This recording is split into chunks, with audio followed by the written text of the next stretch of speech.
This is an oscilloscope. It's a little bit different to oscilloscopes you might have seen before. Maybe you're used to seeing this, which shows amplitude over time. But this is showing amplitude of the left channel against amplitude of the right channel. It's sometimes called a vectorscope or a stereoscope. So instead of tracing out a line over time, it traces out a line across the stereo field. Here's what it looks like when I play a sine wave. Let's play it at a lower frequency so you can really see that. This is the movement of air molecules that happens when a sine wave plays.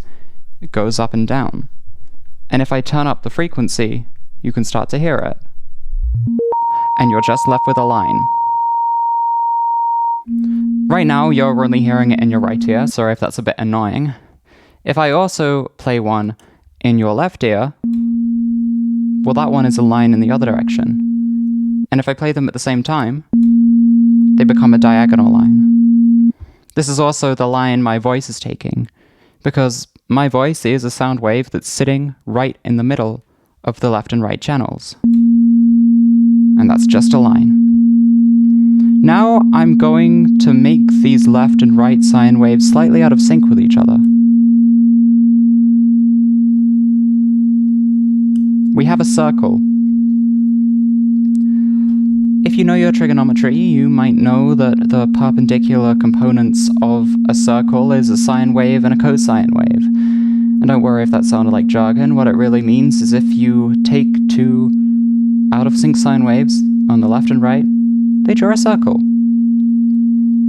It's being distorted a bit in that diagonal by my voice right now.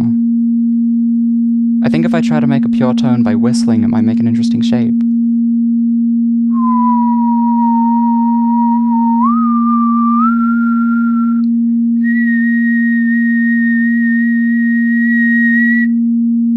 It was hard to tune that well. Here's a question. What if I wanted there to be two circles? Could I play two notes at once? Will that draw two circles? Well, no. But it does make some interesting shapes.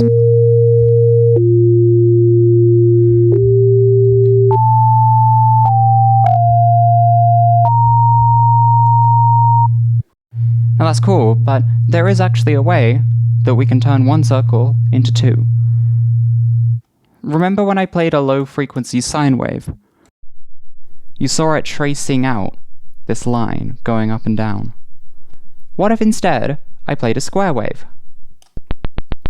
A square wave jumps between 2 points. We just get these flashes. A saw wave is similar. It ramps up and then goes back to its starting position. You're probably hearing clicks in your ear as it jumps. Sorry if that's a bit annoying.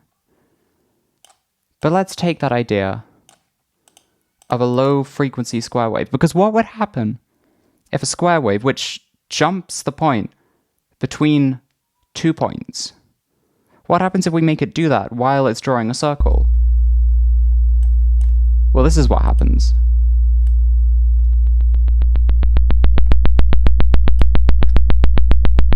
We have two circles. It actually becomes a bit smoother when you increase the frequency of that square wave.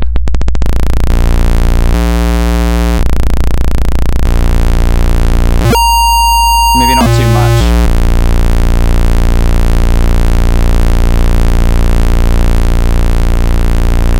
I can make them rotate by panning it. It's quite loud right now, I might turn it down. But then they start to overlap. I'm going to turn that off. It's quite annoying to listen to, really. Here's something else you can do. Since the oscilloscope is displaying the amplitude of the sound wave, if I make it louder, the circle gets bigger. Now I'm going to set a clip level, which means I'm not going to let anything get louder than a certain amount. And then I'm going to turn up the level.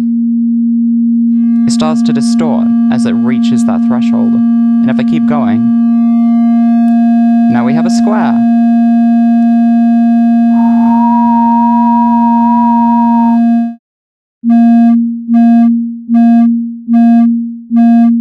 using a piece of software right now called OscillosCopes by James H. Ball, which not only creates this really impressive display of an oscilloscope,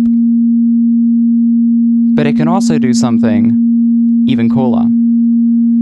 It can use these principles to turn any 2D or 3D vector into an oscilloscope.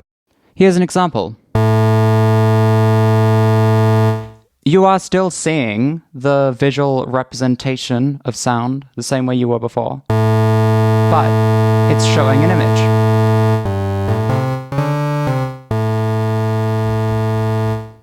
Here's my logo.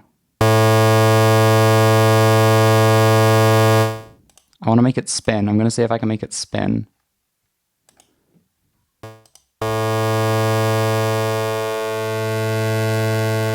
And I think this is pretty cool.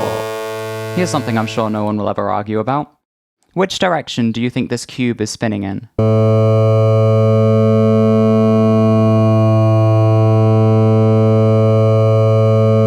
I'll put a link in the description to the software I used for this, because I think it's really cool and deserves to be shared. Some people have made some incredible art by creating music that looks really pretty on an oscilloscope, and I think it's so cool. I know a lot of you are really creative and might enjoy trying to do something like that.